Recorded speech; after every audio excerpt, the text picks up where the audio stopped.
privada abierta Latinoamérica. Médico especialista en ginecología y obstetricia, egresada del Hospital General San Juan de Dios de la ciudad de Oruro. Adelante, doctora.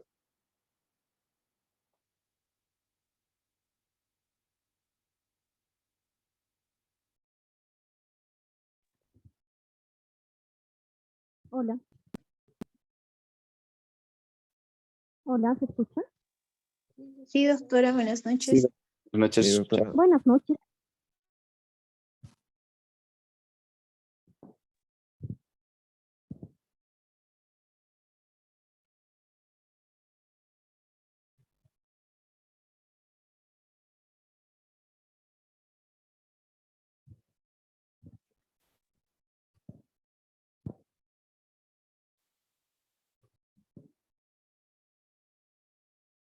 ¿Se ve en pantalla? Sí, Sí, está doctora. compartiendo, doctora. Perfecto. Entonces vamos a dar comienzo a la exposición. Buenas noches, doctores, y buenas noches, estudiantes. El tema que vamos a presentar hoy es ruptura prematura de membrana.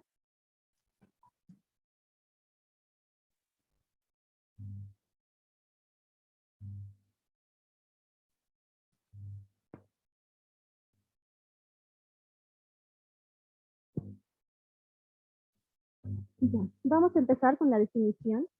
Esta es una solución de continuidad de las membranas coriamnióticas antes que inicie el trabajo de parto.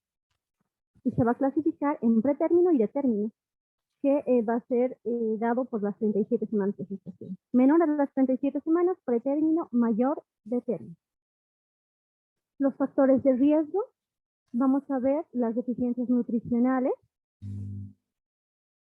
Las deficiencias nutricionales que predisponen a una estructura normal del colágeno, también el hábito de fumar, los antecedentes de ruptura prematura de membranas en los embarazos anteriores, cervicovaginitis o infecciones vaginales, hemorragias genitales del segundo o del tercer trimestre, polidramios y también la infección urinario. Ahora vamos a hablar de la ruptura prematura de membranas pretérmino en embarazos previos. Se va a dar va a tener 6.3 veces mayor probabilidad de tener una ruptura prematura de membrana en el siguiente embarazo. El sangrado transvaginal en un 41.4% de las pacientes que presentan RPM y han tenido sangrados transvaginales, como podemos ver aquí en el primer trimestre, un riesgo va a aumentar 2 veces. En el segundo trimestre, si el sangrado ha sido en el segundo trimestre, el riesgo va a aumentar 4 veces. Si el sangrado fue en el tercer trimestre, el riesgo aumenta 6 veces más. Y si el sangrado ha sido en varios trimestres, es decir, en el segundo o tercer trimestre, va a incrementar 7 veces más. El tabaquismo va a producir una isquemia inducida por la nicotina, además de una disminución de los niveles de vitamina C, y esto va a provocar una disminución de la capacidad para activar inhibidores de las proteasas. Ahora vamos a hablar del diagnóstico. En el diagnóstico están los criterios clínicos.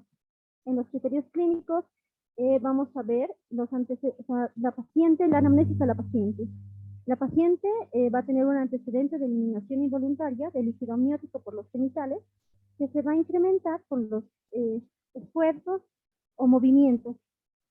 Esta puede ser continua o puede ser intermitente y en cantidades variables. También vamos a ver la disminución del volumen y altura uterina. Las partes fetales se pueden palpar con facilidad y son prominentes. Y la eliminación de líquido ha sido importante. La siguiente, presencia o no de actividad uterina. Continuamos, como ya hablamos de la anamnesis, el siguiente sería el examen de genitales externos. Como vemos, se observa una cantidad variable de líquido amniótico escurriendo de forma espontánea y posterior a la maniobra basal. También se puede realizar una espectroscopía, como vemos en la imagen, y se va a identificar el cérvix y se observa la salida de líquido amniótico por el orificio cervical externo. También se tienen que realizar pruebas complementarias. Entre las pruebas complementarias vamos a hablar del test de cristalización. En este vamos a tomar una muestra de la secreción vaginal que se encuentra en el fondo del saco vaginal. Recolectamos la muestra con un hisopo estéril y es extendido en un portaobjetos. Esta se deja secar al aire, no con calor, y se examina al microscopio para buscar la presencia de un patrón arborizado, es decir, de leche. Esa es la forma característica que tiene. También podemos realizar las pruebas de nitracina. El pH del líquido amniótico es un pH de 7 a 7.5 y es significativamente más alcalino que la secreción vaginal normal. El pH normal en vagina es de 4.5 a 5.5. La prueba se realiza tomando una muestra de la secreción del fondo del saco vaginal que se extiende en un papel de nitracina.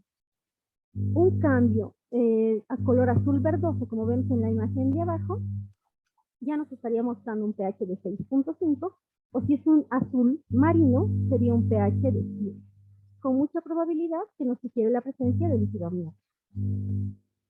Ahora vamos a hablar de la ecografía.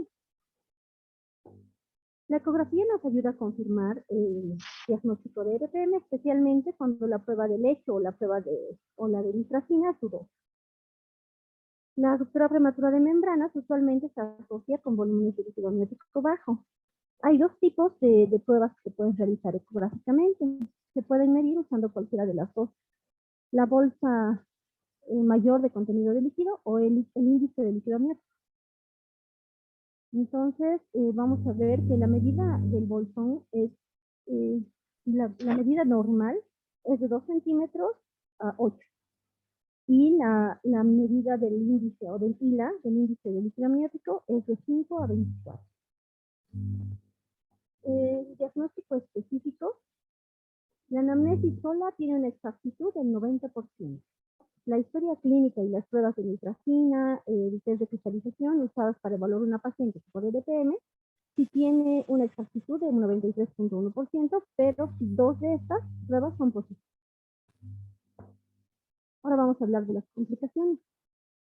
Las complicaciones pueden ser infecciosas, podemos ver la coriomionitis, la sepsis materna o la endometritis. Las secundarias a oligoamia o oligohidramia van a ser el DPPNI, que va a darse en un 50% menor a las 20 semanas y un 17% de las 20 a 24 semanas. El prolapso de cordón, que va a ser un 2%, y obviamente también todo esto puede provocar mortalidad fetal, cesárea y prematuridad extrema. El manejo. Lo primero que tenemos que hacer para el manejo son 3 acciones que se deben realizar prioritariamente. La primera es elaborar una historia clínica completa y prioritariamente determinar la edad gestacional, la presentación fetal y el estado de bienestar fetal. La segunda, inmediatamente después de evaluar la existencia de signos, inmediatamente después se debe evaluar la existencia de signos de infección intrauterina de riesgo de desprendimiento prematuro de placenta norma inserta y compromiso fetal. También el tercero es realizar una monitorización de la frecuencia cardíaca fetal y de la dinámica uterina. Ahora vamos a hablar del manejo a las 24 a 33.6 semanas. Las pacientes deben ser tratadas con un manejo expectante si no existen contraindicaciones maternas o fetales. ¿Qué quiere decir? Si la paciente no tiene signos de infección y tampoco hay una variabilidad en la frecuencia cardíaca fetal o que nos muestre algún compromiso de la salud fetal, entonces podemos hacer un manejo expectante. Se recomienda el uso de antibióticos, se recomienda un solo esquema de dosis de corticoides y se debe considerarse en pacientes con trabajo de parto la neuroprotección con sulfato de magnesio 6 horas antes siquiera del parto. También se debe evaluar periódicamente los signos de infección o compromiso del estado fetal. Como vemos en la siguiente imagen, entonces vamos a ver si hay irritabilidad uterina, taquicardia, si tiene fiebre, si hay leucorrea maloliente, si la paciente presenta una leucocitosis mayor a 15.000, si hay taquicardia materna mayor a 100 latidos por minuto y una taquicardia fetal mayor a 160 latidos por minuto. Si se confirmara el diagnóstico de coriomionitis, nosotros tenemos que decidir por la interrupción del embarazo y tenemos que considerar la vía del parto, si va a ser vaginal o cesárea, dependiendo, o sea, del estado fetal y también de las causas obstétricas, de la paridad de la paciente también. Y otra cosa que tenemos que tomar en cuenta es los casos vaginales deben reducirse al máximo por el riesgo de infección. El manejo de las 34 a las 36.6 semanas se recomienda interrupción del embarazo posterior a 48 horas de la primera dosis de corticoides. Lo que nos recomiendan es que, tenemos que lograr que un RPM de una paciente que tiene ruptura prematura de membranas llegue a las 34 semanas y posterior a esto se debe interrumpir el embarazo. Y si la paciente ya llega con una ruptura prematura de membranas, entonces a las 34 semanas se recomienda una interrupción, pero posterior a la aplicación de corticoides. También la profilaxis con antibióticos.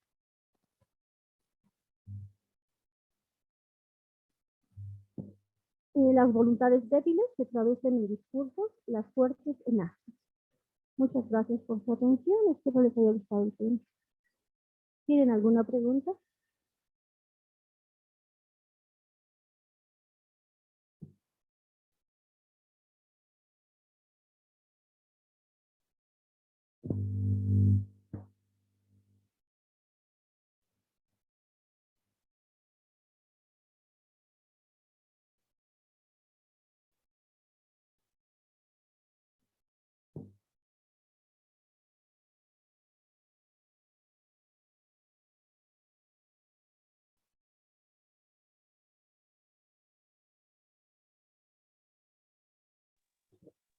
Muchas gracias, doctora, por tan brillante exposición. En el chat de la sala hay una pregunta. Buenas noches, doctora. ¿Cuál sería la conducta ante una ruptura prematura de membranas pretérmino menor a 32 semanas? Pregunta. Lo que tenemos que tomar en cuenta para una ruptura prematura de membranas mayor a 32 semanas, como ya lo dice en las diapositivas, es primero evaluar a la paciente si no tiene ningún signo de infección y también ver la vitalidad del bebé. Y posterior a eso tendríamos que empezar antibióticos, una dosis de corticoides y también decidir la conducta, o sea, si va a ser la interrupción del embarazo, si va a ser por vía vaginal o por cesárea. Muchas gracias, doctora. Aquí hay otra pregunta que dice, ¿en qué consiste la maduración intrauterina, doctora? La maduración intrauterina, ¿están hablando de la dosis de corticoides? Sí, doctora.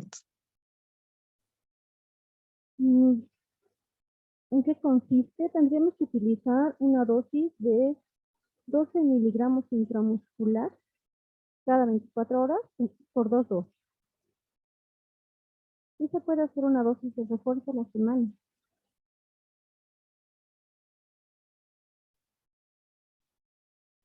Eso se realiza con betametazonas.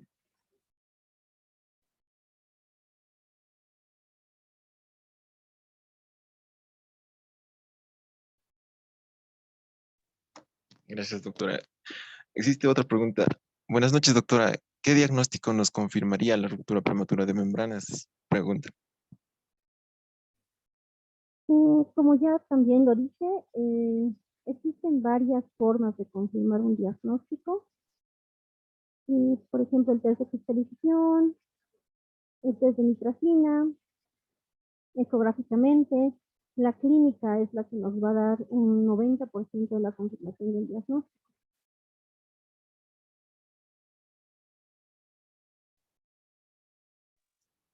No, aquí también hay otra pregunta, doctora. Buenas tardes, doctora.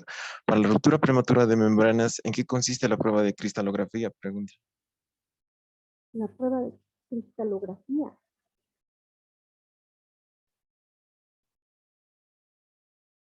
¿Estarán hablando del test de cristalización?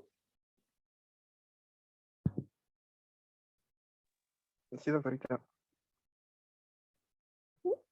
El test de cristalización es la toma de muestra de fondo de saco. Vamos a tomar con un hisopo estéril y vamos a ponerlo a un fotoobjeto y esto lo dejamos secar. Y esto se lleva a microscopio y va a tener la forma de un helecho. Esta es la forma clásica que tiene un test de cristalización. Muchas gracias, doctora. Aquí hay otra pregunta, menciona, ¿está contraindicada la especuloscopía en la ruptura prematura de membranas? No, no está contraindicada. ¿Por qué? Porque es una de las maneras de darnos cuenta.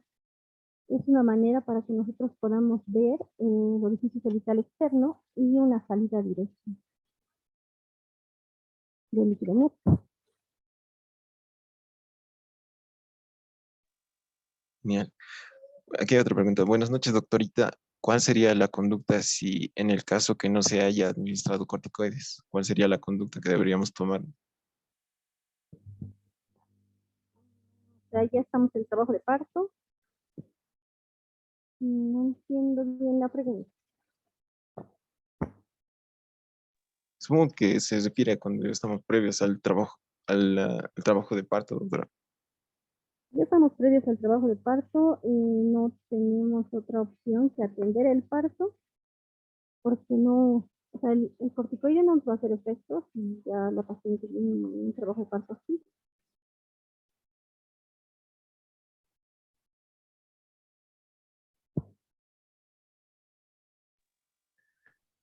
Y tenemos una última pregunta que dice, buenas noches, doctora. En la ruptura prematura de membranas, ¿existe un tiempo determinado en el cual no debamos sobrepasar? Y si hay, ¿de cuánto tiempo requerimos? Hablo sobre la conducta.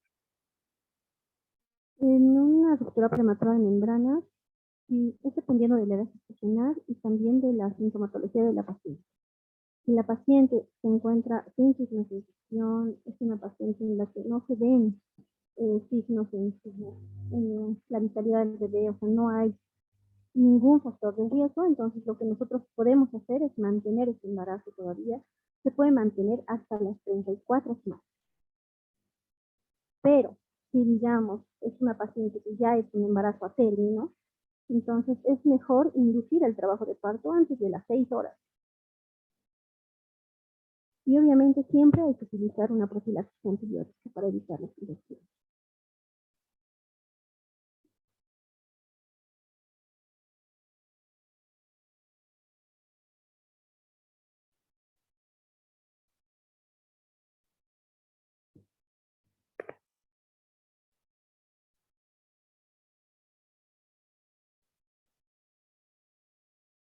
Y saltamos con la última pregunta. Doctorita, en la coriomionitis, ¿qué criterios debemos seguir para evaluar la interrupción del embarazo o iniciar profilaxis antibiótica?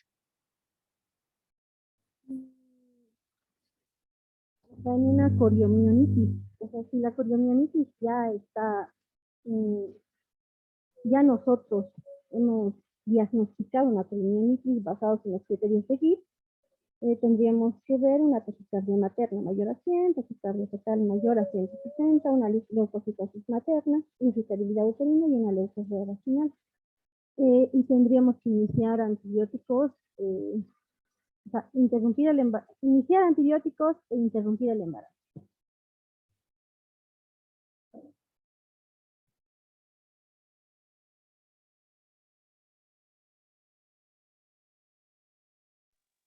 Bueno, muchas gracias, doctora. Le agradecemos por su brillante exposición y participación en los cursos de ginecología obstetricia con su tema ruptura prematura de membranas pretérmino y término. Gracias. Muchas gracias. Continuaremos con el siguiente tema presentado por... El siguiente tema es evaluación y tratamiento de la incontinencia de orina en la consulta de suelo pélvico, presentada por la doctora Raquel Valeria Franco Luna, médico cirujano egresado de la Universidad Técnica de Oruro, médica especialista en ginecología y obstetricia egresada del Hospital General San Juan de Dios, bloque Oruro, Corea, diplomada en ecografía general en la Universidad Técnica de Oruro, diplomada en educación superior basada en competencia en la Universidad Mayor San Andrés, UMSA, diplomada en ciencias forenses por la Universidad Mayor de San Andrés, UMSA, médico de la ASO, de ginecología obstetricia del Hospital Barrios Mineros, Oruro. Adelante, doctora, con su exposición.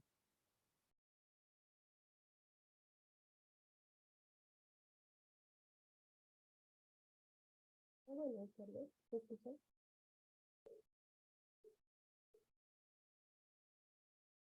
Hola, buenas tardes. Buenas noches, doctora. ¿Me escuchan Sí. bien? Se escucha algo bajo. Hola, ahora sí.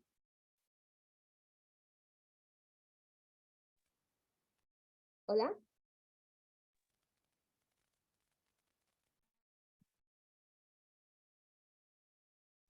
Sí se le escucha, doctora. ¿Fuerte y claro o tengo que cambiar mi micrófono? Un poquito bajo, doctora, pero sí se le escucha. Ya voy a tratar de cambiar mi micrófono.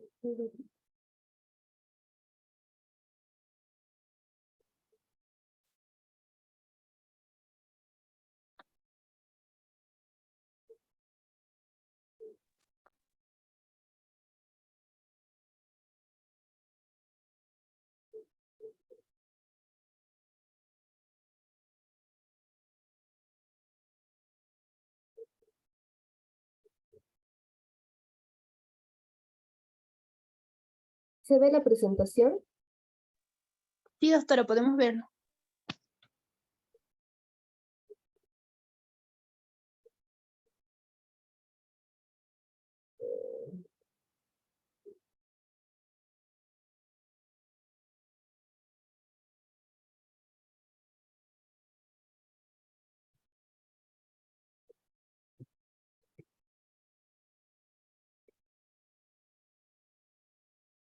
Hola, ¿me escuchan ahora? Sí, doctora, se le escucha ahora. ¿Bien? Sí, doctora. Sí, doctora. Ya, perfecto. Bueno, entonces comencemos. Vamos a hablar acerca ahora de evaluación y tratamiento de la incontinencia urinaria en la consulta del suelo pélvico. Bueno, ya lo había presentado, mi nombre es Raquel Valeria Franco Luna, actualmente médico ASO de ginecología y obstetricia del Hospital Barrios Mineros. Vamos a iniciar con una frase de Delancey en el año 1993, en cual nos indicaba: el ginecobstetra atiende el prolapso genital y la incontinencia urinaria, consecuencias ocasionales del parto.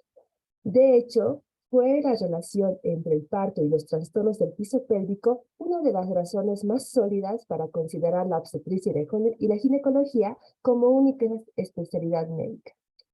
Bueno, la incontinencia urinaria tiene como consecuencia un notable impacto negativo en la calidad de vida, que produce una estigmatización y modificación en el comportamiento social, perjuicios económicos, diversas enfermedades e inestabilidad psicológica.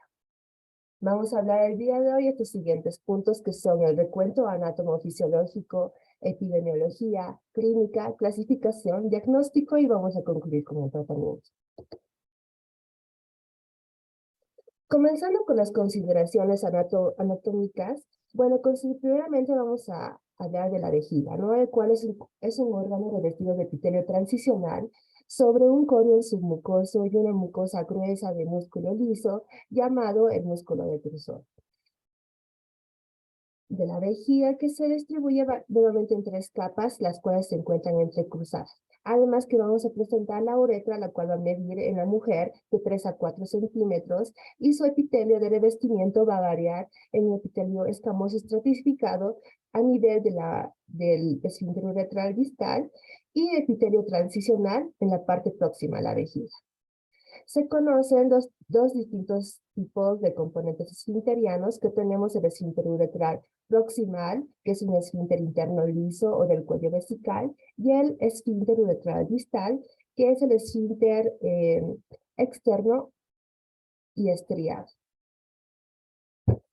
Bueno, en la neurofisiología tenemos la fase de llenado y de vaciado. Esto se va a deber a la corteza cerebral, la cual va a participar en la percepción consciente de la necesidad de orinar, como en la decisión de retardar o de comenzar el vaciado de la vejiga. Regula la actividad del centro de la micción y va a estimular a la contracción voluntaria del esfínter estriado-uretral y el músculo elevador del ano. Bueno, estos sistemas nerviosos que tenemos en nuestro cuerpo van a ser el sistema simpático y el somático, los cuales van a favorecer en el llenado, y en el vaciado el sistema parasimpático. Aquí podemos observar los distintos sistemas nerviosos, el sistema simpático que va a innervar el nutrusor, el parasimpático el trígono y el esfínter interno, y el somático al esfínter externo y al músculo elevador del ano. Posteriormente vamos a ver un video, el cual va a ejemplificar mucho mejor y va a dar a entender lo que yo estoy hablando.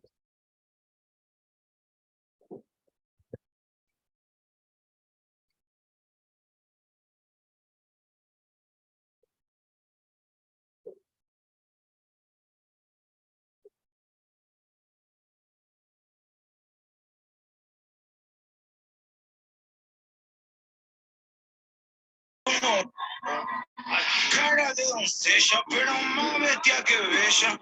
Calles atropella, cuando llega siempre es ella. Va encima de 5 estrellas, tipa sin vergüenza. Yo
¿Pueden escucharme bien?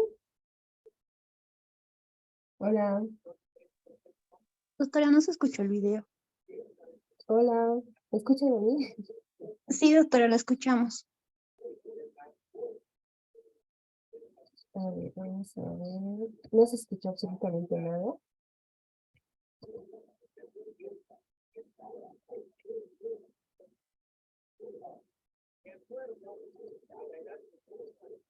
¿Se escucha? El video no se logra escuchar, doctora. Ay, ya. Bueno, yo lo escucho perfectamente. No debe estar algo mal en la comunicación. Bueno, pero más que todo nos está indicando la inervación que presenta durante la distensión, ¿no? A nivel del llenado de la orina y cómo trabaja el sistema simpático y somático para mantener y detener la orina y cómo el sistema parasimpático para relajar y expulsar la misma, ¿ya? Continuamos entonces con la definición. Vamos a hablar primeramente que ha tenido distintas definiciones, ¿no? La incontinencia urinaria. Primeramente, la Sociedad Internacional de Continencia la ha definido como una pérdida involuntaria de orina a través de la uretra, objetivamente demostrable y que constituye para la persona que lo sufre un problema social e higiénico. Posteriormente, la Organización Mundial de la Salud la determinó como una pérdida involuntaria de orina que condiciona un problema higiénico y social y que puede demostrarse objetivamente. Y por último, nuevamente, la Sociedad de Incontinencia nos indicó en términos más sencillos que se va a definir como cualquier pérdida involuntaria de orina. Hablando de epidemiología, bueno, tenemos una prevalencia media de un 20 a 30% en las personas jóvenes, continuando con un 30 a 40% en personas de mediana edad y un 30 al 50% en personas ya ancianas o de mayor edad. En cuanto a la división de la incontinencia urinaria de esfuerzo, de rebosamiento o de urgencia, bueno, se lleva la flor la de esfuerzo, ¿no? Con un 50%, seguida de rebosamiento con un 32% y la de urgencia con un 14%. Se realizó un estudio epidemiológico modélico realizado en Noruega por 27.938 mujeres mayores de 20 años, el cual se denominó EPICONT, en el cual 25% de todas estas pacientes indicaban que tenían algún tipo de incontinencia, de las cuales el 50% era de incontinencia urinaria de esfuerzo. Aquí podemos observar también una tabla en la cual también verificaron que a mayor edad que presentaban las pacientes mujeres, mayor era la presencia de incontinencia urinaria. En cuanto a la clínica, bueno, primeramente nosotros tenemos que ver o preguntar a la paciente acerca del tipo, la frecuencia, la gravedad y qué factores precipitantes en cuanto a la erección. También podemos dividirlas con síndromes indicativos de disfunción del tracto genitourinario. Tenemos 3 síndromes. El síndrome de la vejiga hiperactiva. Este se va a referir a la poliaquiuria y a la nicturia. Posteriormente tenemos el síndrome de disfunción de vaciado vesical, en el cual el flujo miccional va a ser intermitente, tienen una sensación de vaciado incompleto y dificultad para el inicio de la micción. Y por último, el síndrome del dolor genitourinario, el cual va a presentar dolor genital o dolor urinario. En cuanto a la clasificación clínica de la incontinencia urinaria, tenemos la incontinencia transitoria y la establecida. La transitoria, bueno, tenemos aquí acrónimos, los cuales están en inglés, DRIP y DRYPER. DRIP, la cual significa goteo en castellano, y DRYPER español. DRIP, entonces incontinencia transitoria puede deberse por drogas, ya sean diuréticos, retención de orina o restricción ambiental, cuando no sabemos a dónde ir al baño, por ejemplo. Otro, la I, infección por infecciones, por inflamación, impacto fecal, y la P por poliuria. En DRYPER tenemos lo mismo, ¿no? Solamente que ya lo han ampliado un poco más. Drogas, infección, atrofia, poliuria, psicológica, endocrinopatías, restricción, movilidad, y por último, STOR, que significa también la impactación fecal. Y después tenemos la incontinencia ya establecida, la cual va a ser por una incontinencia urinaria de esfuerzo, rebosamiento, urgencia, mixta o funcional, las cuales vamos a desglosar posteriormente. También tenemos de acuerdo al origen, ¿no? La cual puede ser extrauretral o intrauretral. La extrauretral puede deberse a fístulas genitourinarias, a un uretro ectópico, a un divertículo uretral. La intrauretral, como hemos dicho igualmente anterior, es por esfuerzo, desbordamiento, urgencia, mixta, funcional o transitoria. Bueno, vamos a hablar de lo que más nos interesa ahora, que es la clasificación. Las principales son la incontinencia urinaria de esfuerzo, la cual va a ser una pérdida involuntaria de orina asociada a un esfuerzo físico que va a provocar un aumento de la presión intraabdominal. Esta va a ser como toser, reír, correr, incluso andar. Este tipo de incontinencia puede deberse a uno de los siguientes mecanismos o a una combinación de estos, ¿no? La debilidad de las estructuras del suelo pélvico que van a sostener a la uretra, lo que va a ocasionar una hipermovilidad uretral. Y la disfunción intrínseca del esfínter, que es producida por debilidad del músculo uretral, lo que va a determinar una insuficiente coaptación de las paredes de la uretra. ¿A qué vamos a deber esto? La etiología. Bueno, procesos respiratorios crónicos. La tos crónica, la rinitis alérgica, la obesidad, la cual se supone que es una agresión por la sobrecarga en la masa muscular del periné, que puede originar hipotonía del suelo pélvico y también resultan perjudiciales en los cambios bruscos de peso, ya que debilitan los tejidos de colágeno y van a limitar la capacidad de su recuperación. En cuanto al estreñimiento, que también es otro factor etiológico, cuya relación está con el tipo de incontinencia, tiene que ver con la mecánica evacuatoria, pues el empuje en apnea produce una hiperelongación del nervio pudendo que al superar el umbral máximo de elongación en un 20%, sufre microtraumatismos asociados a neuropatía, con el consiguiente riesgo de incontinencia urinaria y fecal. En caso de la histerectomía previa, la cual se relaciona con la incontinencia de esfuerzo, probablemente por las lesiones neurológicas inducidas durante la cirugía. En cuanto al embarazo y paridad, bueno, admitiéndose en la actualidad que el embarazo, el parto vaginal, la multiparidad desempeñan un papel negativo sobre el suelo pélvico y que el daño obstétrico puede conducir a este tipo de incontinencia, también se ha demostrado que la duración del periodo expulsivo del parto se relaciona directamente con la incontinencia urinaria de esfuerzo. En cuanto a los fármacos, tales como los bloqueadores beta y los inhibidores de la enzima convertidora de angiotensina, la Silicat, cuya relación con la etiología de incontinencia urinaria de esfuerzo es debida a la producción de TOC. Y por último tenemos a la menopausia, la cual en la etiología de la incontinencia urinaria de esfuerzo aún no está clara.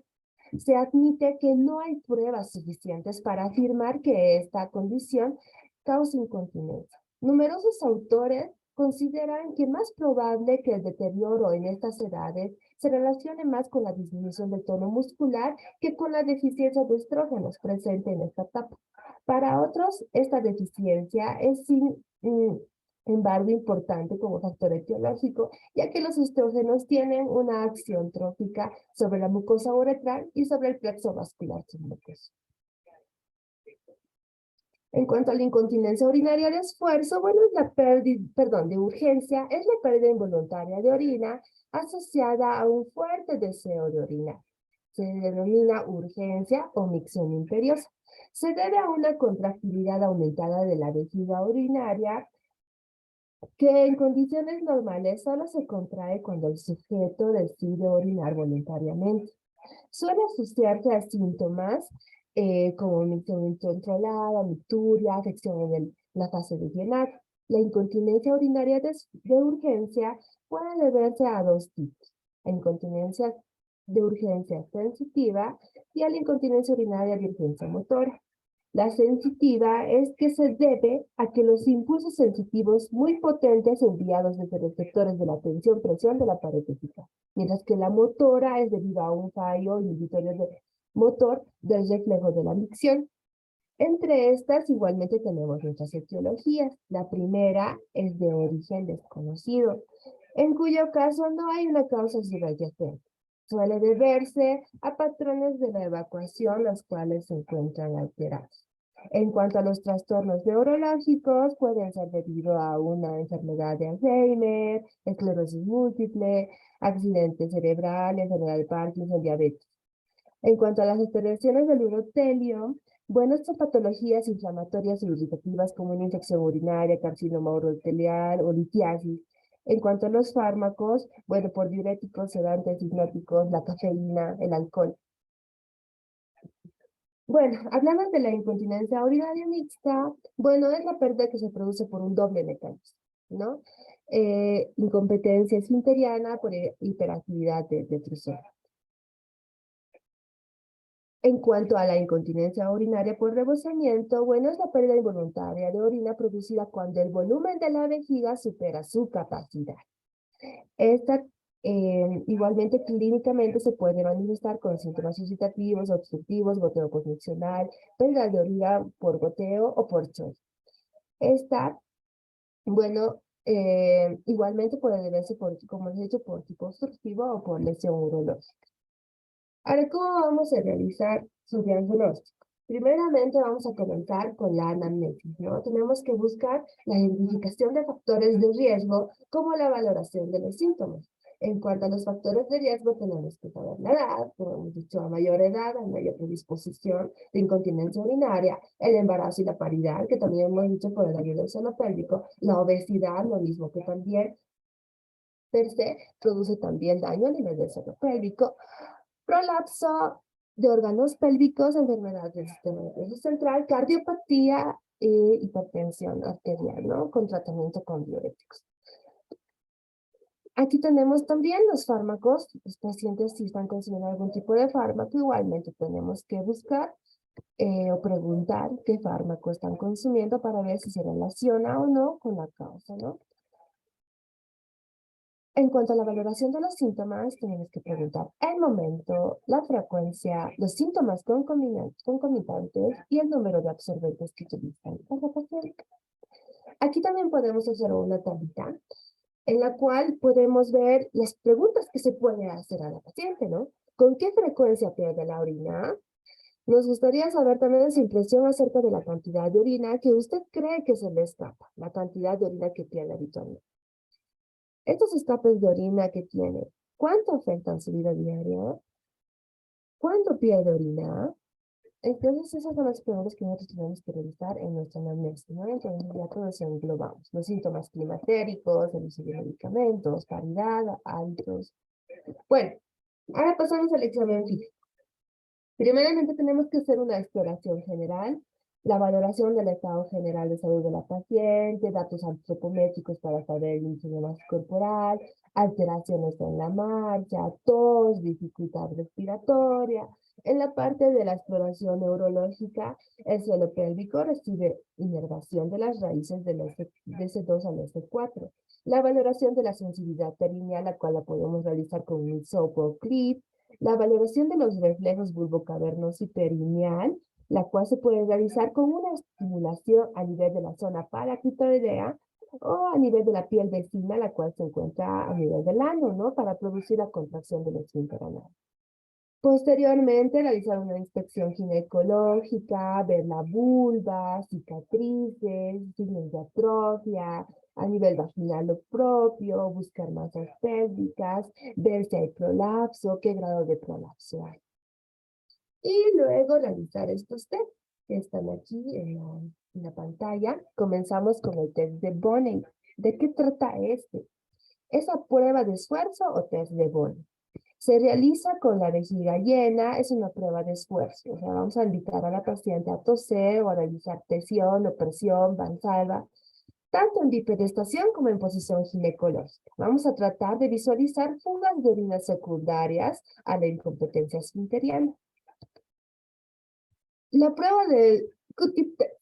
En esta es sencilla de realizar, es usando cuantificar la movilidad de la unión uretrovesical que vamos a realizar. Vamos a introducir un hisopo estéril y lubricado a través de la uretra, hasta el nivel en el que se encuentra o supera la presión del esfínter uretral interno. Es una distancia más o menos de 3.5 a 4.5 centímetros. Posteriormente se le solicita a la paciente que tosa y se observa el movimiento de la torunda, como se ve en la imagen de la torunda o el hisopo. Este debe ser inferior a 30 grados si es que no presenta hipermovilidad uretral. En cuanto al PAC-T, esta prueba, o la prueba de la compresa también se denomina, puede diagnosticar la incontinencia de forma precisa y objetivizar y ver el grado de incontinencia que tiene. La mujer se debe colocar una compresa que previamente debe ser pesada, ¿ya? Esta paciente posteriormente tiene que realizar diferentes actividades, ¿no? Primeramente, 15 minutos debe tomar medio litro de agua. 15 a 45 minutos subir y bajar caminos o pendientes o gradas.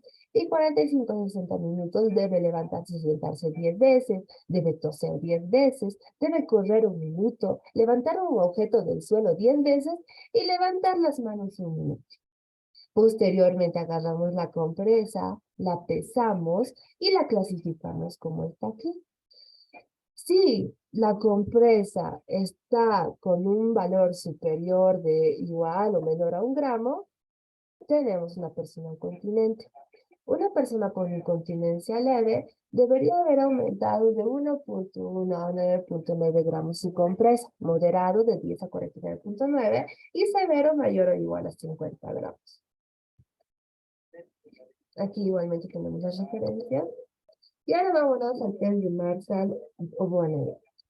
Bueno, esto va a radicar en elevar la fuga de orina con el Valsalva. Primeramente, vamos a solicitar a la paciente que tosa fuerte, Vamos a observar cómo desciende la unión uretrovesical.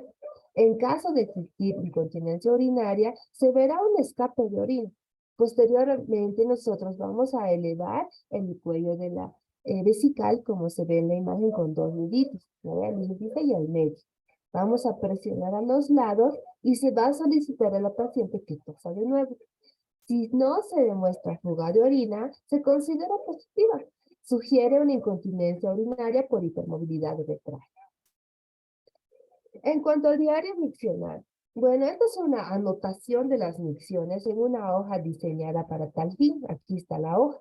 Se anotan las horas en que se realiza la micción, los volúmenes urinarios. Este diario es valioso porque va a cuantificar el número de evacuaciones, la frecuencia diurna, la nocturna, los eventos de urgencia, de incontinencia. Asimismo, va a aportar otras circunstancias como toma de líquidos, disposición para aguantar hasta el límite. Además, va a valorar el número y el tipo de pañales empleados para su protección. Ahora vámonos a los exámenes auxiliares. Primeramente tenemos que realizar laboratorios, la uroanálisis, urocultivo, función renal, como hemos dicho que también puede deberse a infecciones, a tipos obstructivos, entonces tenemos que tratar esto. El siguiente examen auxiliar que podemos realizar es la ecografía de piso pélvico, ¿no? Este procedimiento va a permitir la exploración y la evaluación de la anatomía ósea, además de las estructuras musculares de la pelvis, los órganos genitales internos, las características topográficas y funcionales de la vejiga, uretra y elementos de sostén. En cuanto al estudio urodinámico, eso es aún más interesante, ¿no? Pero es invasivo. Nos permite evaluar el funcionamiento del tracto urinario inferior, permitiéndonos esclarecer y estudiar las condiciones fisiopatológicas de base en el trastorno miccional. ¿Cómo? Consiste en la introducción de un pequeño catéter en el interior de la vejiga para determinar la presión en su interior. La presión dentro de la vejiga es producida por una combinación entre la presión de la cavidad abdominal y la presión generada por el músculo detrusor de la vejiga. Un segundo catéter es posicionado en la vagina, el cual ayuda a determinar la presión de la cavidad abdominal. A medida que se llena la vejiga con una solución, se solicita a la paciente que tosa. Por cada 50 ml que notamos, vamos a invitar a la paciente que tosa. De ahí es como se valora la incontinencia urinaria con estudio urodinámico. En cuanto a la electromiografía, bueno, se va a medir el potencial de acción de las contracciones musculares del piso pélvico, ¿no? En cuanto a lacistomanometría en fase de continencia, bueno, esta va a estudiar la diferencia que existe entre la presión intravesical y la intraabdominal. Aquí nos vamos a enfocar un poquito en los tipos de ultrasonido, ¿no? Los cuales nos ayudan también para la valoración en la ecografía del piso pélvico. Aquí podemos utilizarlo de distintas maneras con distintos transductores. Tenemos la ecografía transperineal, 2D, 3D, 4D. Es esta, la transperineal, la endovaginal, y por último tenemos a la endoanal. La ecografía, como siempre, es más accesible, más económica, no es invasiva. La evaluación es en tiempo real, es más cómodo de realizar y existen distintos vías de abordaje como hemos visualizado. Bueno, aquí tenemos una imagen para poder un poquito aprender a visualizar cómo tenemos que ver nuestro suelo pélvico por nuestra vía transperineal y se puede realizar con transductor convexo. Bueno, primeramente aquí tenemos nuestro esquema, ¿no? Este ladito, la parte izquierda, y aquí como se ve en la ecografía. Bueno, la síntesis del pubis debe quedar especialmente aquí en esta parte, ¿no? Aquí tenemos la síntesis del pubis, en la parte superior izquierda de la imagen. Por detrás de esta vamos a encontrar la uretra, la vejiga, la vagina, el canal anal y los músculos del perineo. Aquí tenemos la misma imagen con lo que hemos descrito, ¿no ven? La parte de la síntesis pubiana, la uretra, vejiga, vagina, canal anal, perineo. Bueno, entonces nosotros con esta imagen podemos visualizar, esta está estática actualmente, pero cuando estamos con la paciente, Nuestra imagen la empezamos así, la visualizamos así. Y le invitamos a la paciente que haga valsalva o a que tosa, y ahí nosotros podemos verificar las disfunciones que existen a nivel del suelo pélvico, a nivel de la uretra, y especialmente también podemos ver mediante el Doppler la eliminación de orina, como podemos ver aquí. Bueno, aquí podemos ver cómo durante el valsalva se va a verificar con el Doppler color cómo la paciente al toser o al esfuerzo va a eliminar automáticamente la orina.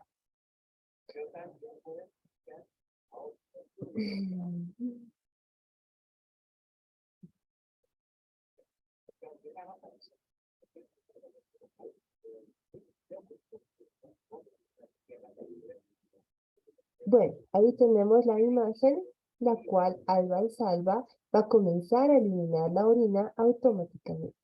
Entonces el Doppler también nos sirve para esta valoración de las incontinencias urinarias. Ya, vamos al tratamiento.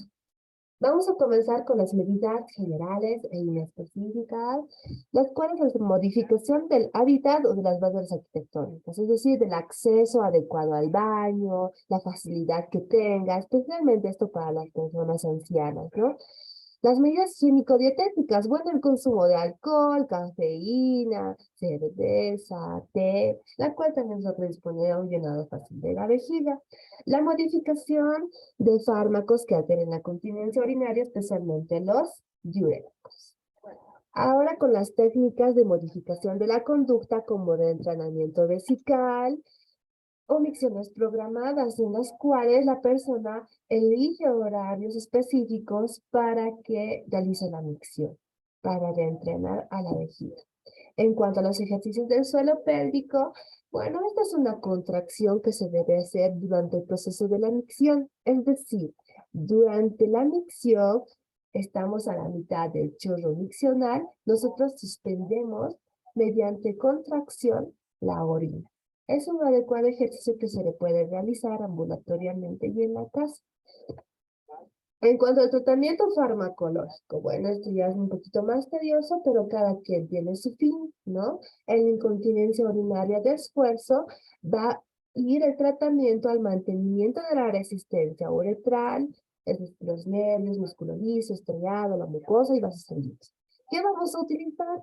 Agonistas alfa-adrenérgicos, efedrina, pseudoefedrina, fenipropanolonina, que van a estimular a los receptores alfa-adrenérgicos situados en el cuello de la vejiga y de la uretra proximal, van a producir una contracción de la musculatura lisa uretral. En los antagonistas beta-adrenérgicos tenemos al propanolol, el cual va a estimular de manera parasimpática y va a producir relajación del músculo liso uretral. Los antidepresivos tricíclicos como la imipramina, la cual va a disminuir la contractilidad del detrusor por acción anticolinérgica y aumentar la resistencia uretral por estimulación de los receptores alfa-adrenérgicos. En el tratamiento hormonal, los estrógenos, por cambios en el colágeno, en el lecho vascular, el epitelio, se admite que su uso en mujeres menopáusicas puede combatir la atrofia urogenital y la atrofia urogenital.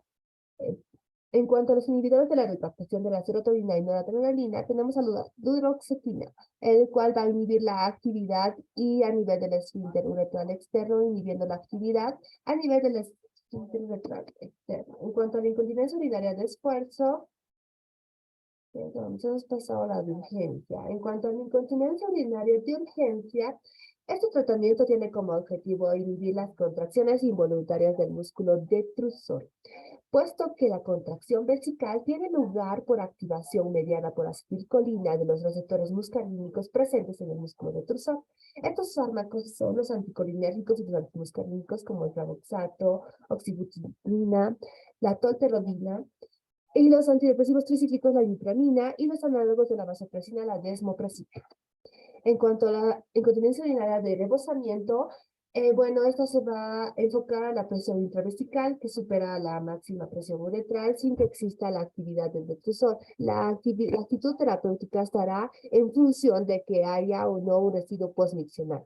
Bloqueadores alfa como la doxazosina, alfulfosina, prazosin, terafosina.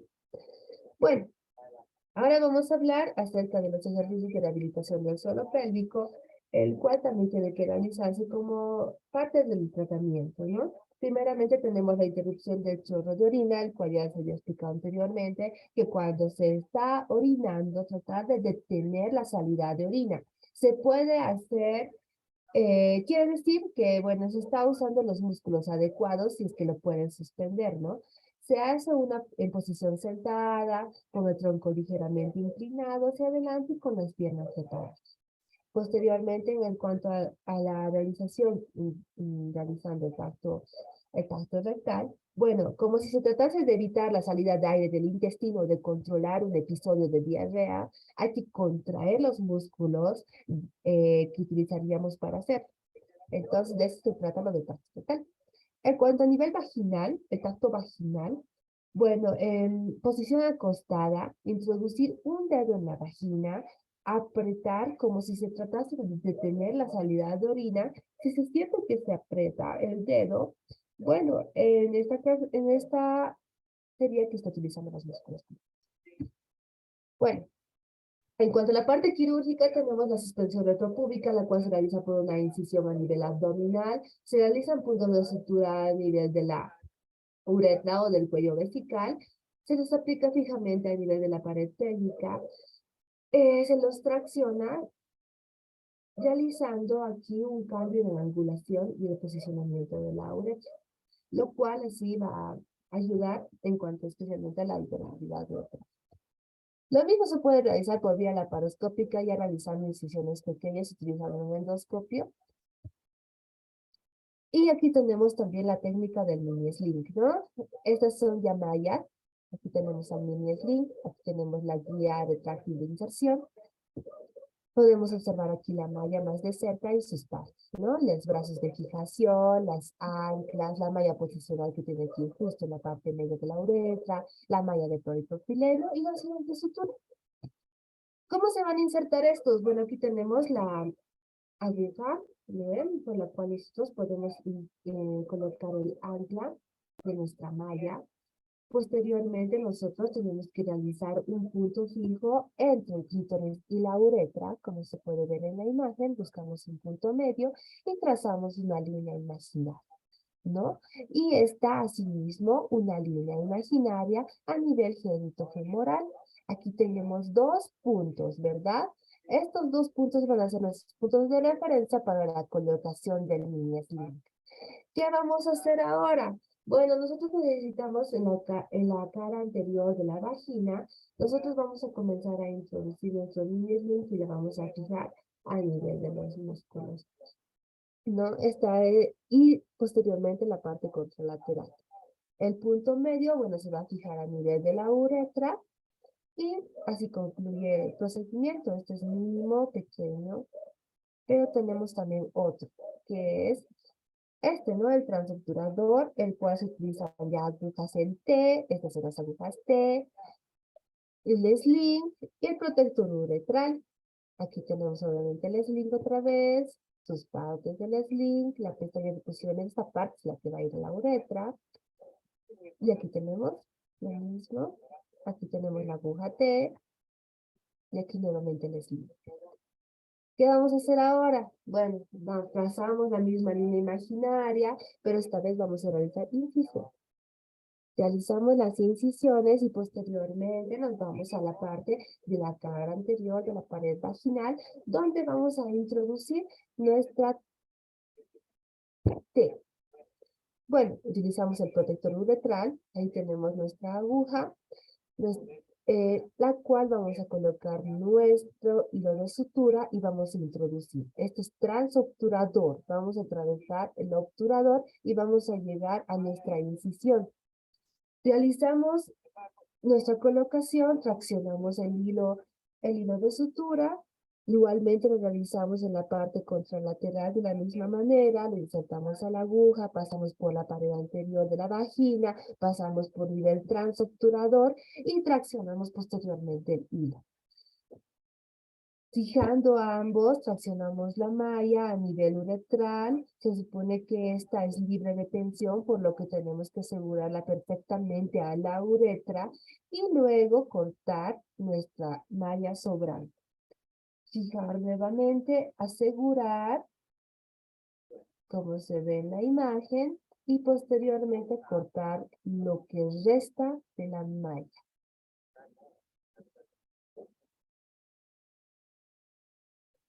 Este no se va a deslizar, ya que tiene un efecto velcro. Continuamos, vámonos con el sling retropúbico, el cual va a utilizar una aguja retropúbica. Y también tenemos el sling, el cual ya lo conocemos. Aquí tenemos nuestra aguja retropúbica, nuestro brazo de inserción. Aquí tenemos nuevamente nuestra aguja retropúbica nuevamente. ¿Cómo vamos a realizar? Bueno, aquí tenemos nuestra aguja entonces. Igualmente con una incisión en la cara anterior de la vagina. Bueno, entonces vamos a realizar, vamos a colocar en el brazo conector y vamos a realizar el posicionamiento de nuestra aguja, la posicionamos posteriormente de manera vertical y la insertamos directamente hasta el nivel retropúbico hasta suprapúbico. Liberamos la malla y realizamos lo mismo en la parte contralateral. En esta existe un poquito de riesgo en cuanto a la perforación vertical, por lo que luego de realizar este procedimiento debemos realizar una cistoscopía de control. Bueno, en cuanto a la calidad de vida y el impacto psicológico, nos indican que la salud es nuestro bienestar físico, mental, social, pero también es mantenernos sin deficiencia, sin incapacidad y minusvalía. La consecuencia psicosocial, la autoestima, actividad sexual y social se ven afectados en esta enfermedad, por lo que nosotros debemos tratar de mejorar la calidad de vida de estas personas, ya que no solamente significa lo que indica aquí arriba. El 14 de marzo se recuerda el Día Mundial de la Incontinencia Urinaria. Aquí les dejo un post cómico para que puedan desestresarse de la alimentación. Y muchas gracias por su atención.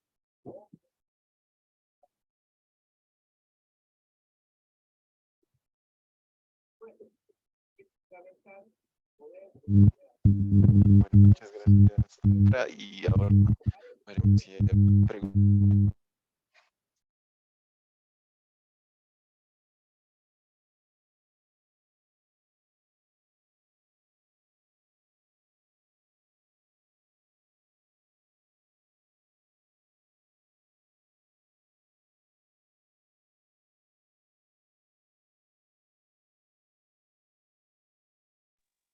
Bueno, doctora, preguntan. Doctora, buenas noches. ¿Qué tipo de anestesias usan durante estos procedimientos quirúrgicos?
disculpar, justo se cortó la luz en mi domicilio. Tragedia. Compañeros, sí existe. ¿Qué tipo de anestesia usamos en estos métodos quirúrgicos? ¿Perdón? Por favor, dígame. Está bien. Preguntaban los compañeros qué tipos de métodos anestésicos utilizamos en estos procedimientos quirúrgicos. Ya, como si utilizamos la vía laparoscópica, normalmente siempre utilizamos la anestesia general debido a la parte intestinal, ¿no? A la parte de los gases, necesitamos mayor disensibilidad abdominal para poder manipular los intestinos.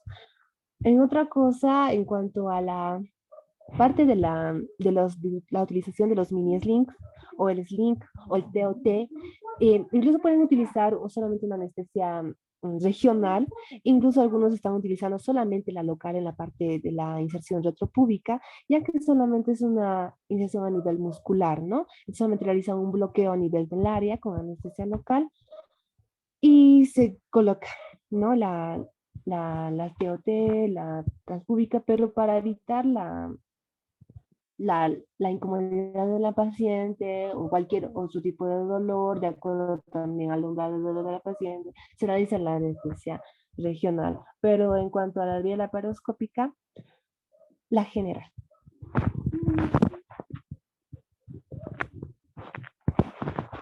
Hola. Sí, doctora. Hola. Eh, Claro, ¿no? ¿Qué? ¿Perdón? ¿Me algo? Se le Hola. escucha, doctor. Bueno, hay otra pregunta que menciona neuropatía diabética. ¿Qué medicamento se podría dar para ayudar en la degeneración fibrosa nerviosa? ¿En qué? Entrecortado te escucho. Bueno, le reiteramos la pregunta. Doctora, en la neuropatía diabética, ¿qué medicamentos se pueden dar para ayudar en la degeneración de la fibra nerviosa?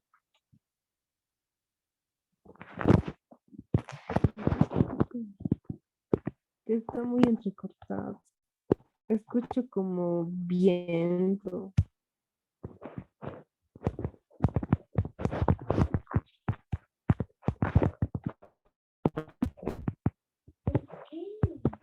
Hola.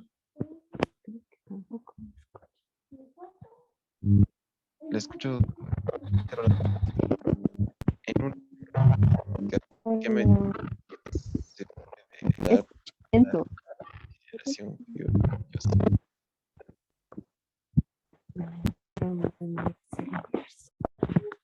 Un ratito me voy a movilizar. Creo que no está bien, señor. No te escucho nada.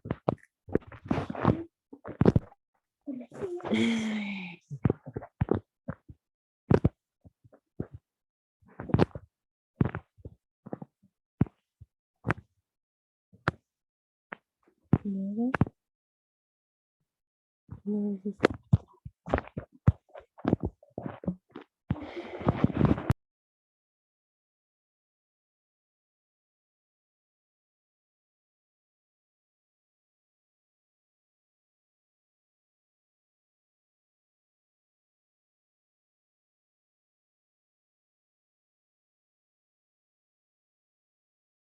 Doctora, ¿me escucha?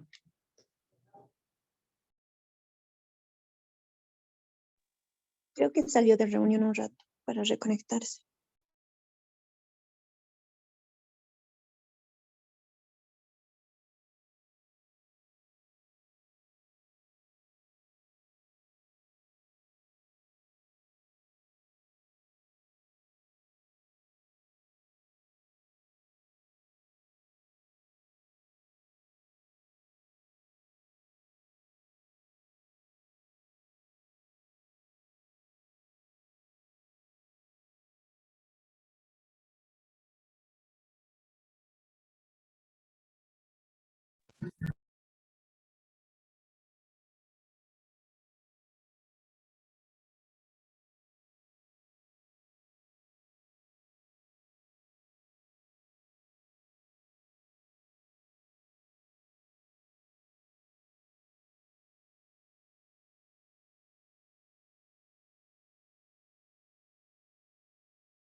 Bueno, creo que no habiendo más preguntas, continuaremos con el siguiente tema, que serán hemorragias postpartos a cargo del doctor Adolfo Jorge Escobar, egresado de la Universidad Mayor de San Andrés, La Paz, especialista en ginecología y obstetricia del Hospital de la Mujer La Paz, médico de planta del Hospital Oruro Corea, docente de ginecología de la carrera de medicina de la Universidad Técnica de Oruro, miembro titular de la Sociedad de Ginecología y Obstetricia Filial Oruro, miembro titular de la Sociedad de Ginecología y Obstetricia España. Adelante, doctor, con la exposición.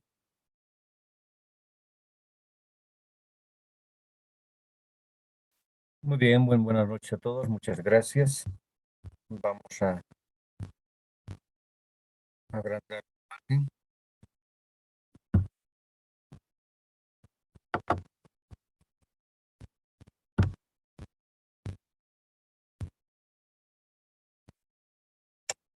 Tenemos que agrandar.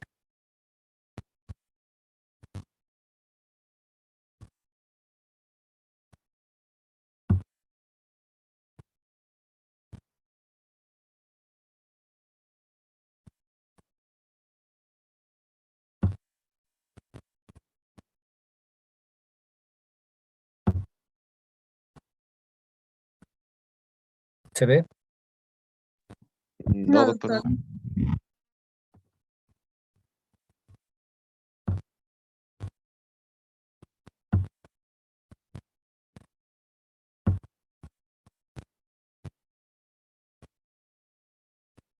Ahora, Ahora sí, doctor, se le escucha. muy bien. Solo que, ¿está grande la imagen o está pequeña? Está pequeño, doctor. No aparece para agrandar. Bueno, vamos a ir por ahí. Algo muy importante que todos ustedes en algún momento se van a encontrar es el hecho de atender un parto. Y al atender un parto, los problemas es justamente las hemorragias postparto. Sabemos nosotros que son 4 cosas las de alta mortalidad que existen a nivel mundial. Y la primera es la hemorragia postparto. Luego viene el problema de los procesos infecciosos, ¿no? Los shocks sépticos. El shock hemorrágico, el shock séptico. Es muy importante. Y también, pues, la preeclampsia es otro problema. Y las trombosis. Son 4 cosas que a nivel mundial hay que tenerlo en cuenta.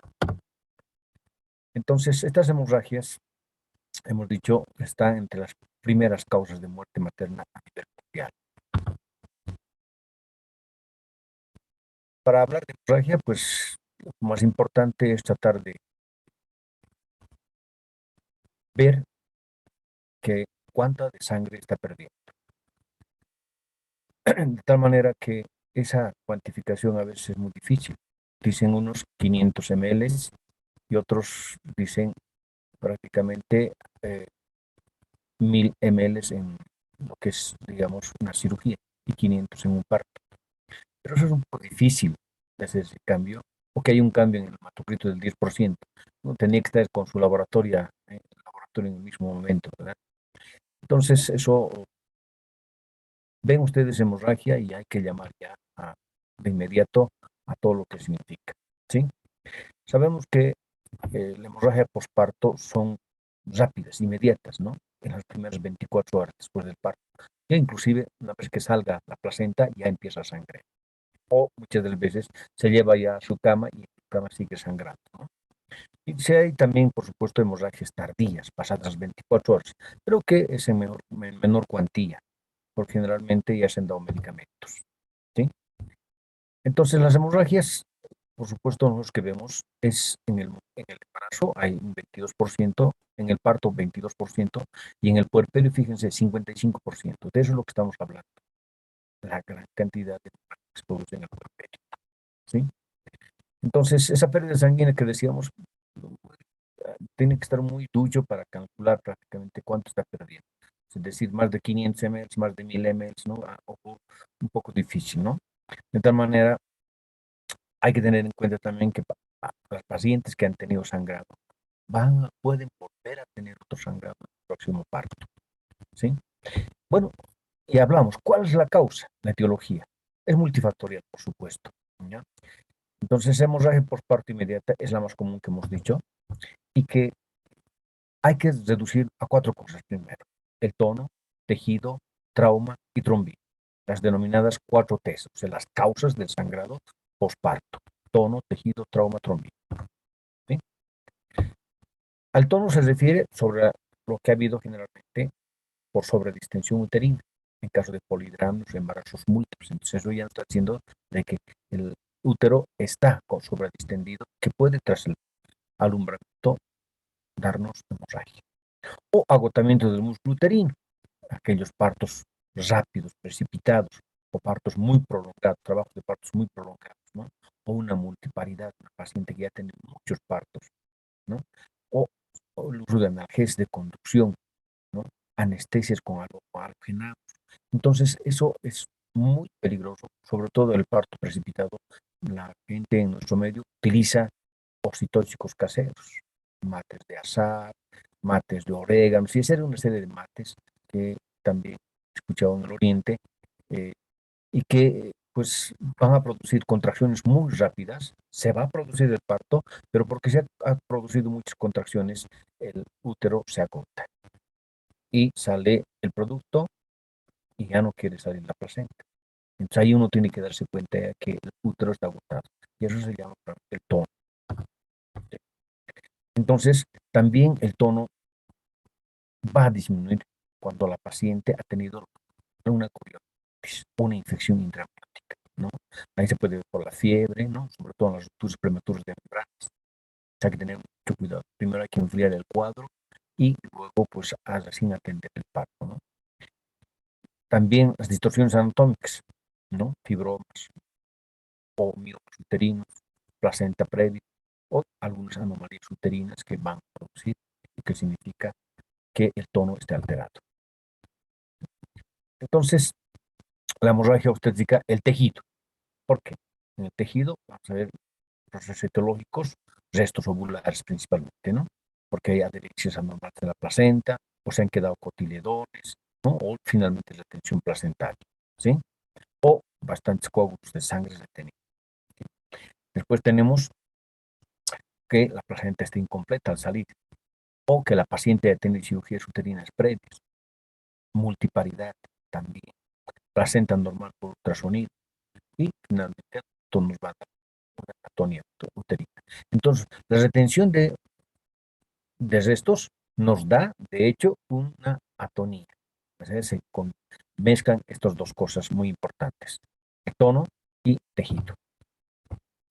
El trauma, por supuesto, ¿no? Las laceraciones de cervix, las laceraciones en la histerectomía, histerotomía de roturas uterinas, partos precipitados también, que van a hacer lesiones a nivel del canal vaginal, ¿no? O por encajes profundos de la presentación en las cesáreas, no podemos resistir, ya se producen unos traumas en el cuello uterino, o posiciones viciosas que nos van a producir traumas en el canal del parto, ¿no? O también cirugías uterinas previas, es muy importante. O cuando se utiliza instrumental como son las espátulas o los forceps que pueden dañar el canal del parto. Y finalmente tenemos también el hecho de que puede ocurrir que el útero se invierta y eso se llama prácticamente un trauma por factor de inversión uterina, ¿sí? Entre los factores de riesgo en esta inversión uterina es la multiparidad, maniobras intempestivas del alumbramiento, es decir, no jala la placenta del cordón a través del cordón y puede invertirse el útero y sangrar. La trombina, pues son procesos etiológicos de alteraciones en el sistema de coagulación. Entre ellos tenemos los problemas de la preeclampsia porque disminuyen las plaquetas, ¿no? El síndrome de HELLP y preeclampsia. O cuando hay feto muerto retenido, también va a alterar las plaquetas, van a disminuir todos los factores de coagulación, ¿no? La infección severa también va a producir disminución de las plaquetas. El abruptio placentae, que también produce disminución de factores de coagulación. O las transfusiones masivas, drogas, ¿sí? Bueno, como vamos a ver, los pacientes, cuando hay sangrado, es decir, este tipo de alteraciones en los factores de coagulación, puede tener petequias, hematomas, ¿no? Una elevación de la presión arterial también altera factores de coagulación, una muerte fetal, es decir, productos que están ubicados y varios días producen alteraciones en el sistema de coagulación. Y por supuesto la fiebre y la leucocitosis, ¿no? Entonces, muy importante esas situaciones. También tenemos pacientes que han utilizado anticoagulación terapéutica o pacientes que han tenido antecedentes con trombosis, ¿verdad? Estaban recibiendo una aplicación anticoagulante muy importante, sobre todo pacientes que tienen con procesos trombóticos en miembros, ¿no? Entonces, ahí va referido el tono, tejido, trauma, ¿no? Y trombina. Y todo esto, en resumen, es sobre todo a la anatomía uterina, el trauma, las lesiones, la trombina, coagulopatías. Los factores de riesgo, ya muchos los hemos mencionado, por ejemplo, la situación de oxitocina incontrolada. Vamos a conducir el parto, dicen, y lo colocan oxitocina sin ningún control, ¿no? Y van a producir hipertonía uterina. Ese es un factor de riesgo, ¿no? Anemia durante el embarazo. Anemia igual sangrado. Infección igual sangrado, ¿no? Bueno, los productos macrosómicos que van a extender el útero, sale el producto y el útero está completamente cansado, ¿no? Hipertensión arterial, cicatrices uterinas, cesáreas previas, gestaciones múltiples, y la multiparidad, ¿no? Son factores que estamos estudiando, ¿no? También decimos que cómo vamos a hacer el diagnóstico. Muy importante. Pues clínicamente va a bajar la presión y va a aumentar la frecuencia cardíaca, ¿sí? Eso es lo primero que uno se puede dar clínicamente cuenta. Entonces, hay palidez, malestar, sudoración, ¿no? Tras el sangrado vaginal, que eso es lo que tenemos que darnos cuenta. Y lo primero, pues los signos vitales, muy importante, ¿no? Ahí enseguida vamos a hablar del índice de shock, que nos sirve. Y fíjense, cuando esta situación va aumentando, desde lo que es verde normal está, la pérdida de sanguínea normal, que aún se compensa. Pero después ya viene una anemia, es decir, una situación de hemorragia que nos va a producir un grado de shock hipovolémico leve, moderado a severo, ¿no? Fíjense, la presión arterial va prácticamente disminuir, ¿no? Está disminuyendo. Sobre todo estamos hablando sistólica, menos de 70, ¿correcto? Y el pulso, fíjense, ha aumentado hasta 120. Entonces, si nosotros damos esta frecuencia cardíaca, que es lo mismo que el pulso, dividimos entre esto, que es la presión sistólica, nos va a dar un índice denominado shock, que es muy importante. Acá ya lo podemos hacer también. Si vemos un índice de shock, cuanto más se acerca a la unidad, al número 1, es mucho más peligroso. Cuando pasa ya es un shock severo. Ese es el llamado de shock que enseguida también vamos. Para todo esto, es necesario conocer lo que es el código rojo. Actualmente lo están clasificando ya como código H por hemorragia, ¿no? Este es un modelo para la atención sistemática del choque hipovolémico con código rojo, código H, ¿sí? Y que deben tener todas las instituciones, sean hospitales de primer, segundo y tercer nivel, ¿no? ¿En qué consiste? ¿Sí? Entonces, primero es reconocer el organismo, la tolerancia, mejora la hipoxia que la hipovolemia. Eso es importante. Entonces hay que hacer una reposición del volumen lo más pronto posible, ¿sí? Eso es importante. Y la reposición volumétrica debe ser compensada. De 3 ml de solución de cristaloides por cada ml de sangre perdida aproximadamente. Pero nosotros no sabemos cuánto de sangre perdida. Estamos viendo abundante cantidad de sangre, pero nosotros no podemos calcular. Ha habido motivos de cálculo a través de compresas y pesarlos o medir en riñoneras, ¿no? Pero ¿quién va a estar haciendo toda esa situación si en ese momento estamos con una hemorragia, ¿no? Lo primero que tenemos que preocuparnos, por supuesto, son las 4 T's y prácticamente ver, ¿sí? Las maniobras de monitoreo, signos vitales, ¿sí? Eso es muy importante, ¿no? Porque cuanto más va sangrando la paciente, va a empezar también la disfunción de la cascada de coagulación y produciéndose el CIT, que significa coagulación intravascular diseminada. Por lo tanto, ahí tenemos una hora que tenemos que hacer todas estas situaciones desde posición de líquidos y sangre principalmente, ¿no? Por supuesto que también vamos a colocar medicamentos que para que el útero se contraiga o sacar los tejidos o separar los desgarros, ¿no? O si hay alteraciones de coagulación con lo que significa transfusiones de plaquetas y sangre, ¿no? Entonces ahí tenemos lo que significa la activación del código rojo desde el minuto cero, ¿no? Apenas uno ve sangrado de bastante cantidad, aumenta la frecuencia cardíaca, disminuye la presión, hay que darse cuenta, ¿no? Entonces ahí establecemos el grado de shock a través de lo que significa el índice de shock, frecuencia cardíaca sobre lo que significa la presión sistólica. Muy importante. ¿Qué es lo que tenemos que hacer? Ya estamos diciendo, está choqueándose esta paciente. Alertar a todo el personal, laboratorio principalmente, banco de sangre, que nos vengan, nos identifican qué grupo de sangre es y que nos digan qué sangre nos pueden traer, ¿no? Y si no, si estamos en un primer nivel, segundo nivel, pues el servicio de transporte, alguien tiene que estar ocupándose, ¿no? Y lo más importante, poner suero. Y el primer suero que tiene que colocar es suero fisiológico. Y ese suero fisiológico no puede ser frío, tiene que ser un suero fisiológico caliente, ¿sí? Calentamiento, ¿no? Líquidos para que entren en forma adecuada. Porque el frío es una causa que nos va a producir modificaciones a nivel de lo que significa el sistema general. Y es uno de los factores que enseguida vamos a ver de lo que significa la triada de la muerte. Por lo tanto, líquidos calientes. ¿Sí? Siempre por eso que en todo hospital donde vayan, háganse la pregunta, ¿hay código rojo en el hospital? ¿Y cuál es el sistema de activación? Por timbres, por teléfonos, ¿cómo se llama todo el equipo para que venga a colaborar? ¿No? ¿Y cuál es el equipo? Es lo más importante. ¿Hay equipo o no hay equipo? ¿Sí? Equipo puede ser entre dos, equipo puede ser entre tres, equipo puede ser entre 6, entre 8 y entre 10. Pero lo más importante es que haya alguien que esté, como enseguida vamos a ver, alguien que esté ocupado en el sangrado, descartando todos los 4 T's que hemos dicho, ¿no? O sea, poniendo solución a las 4 T's, ¿sí?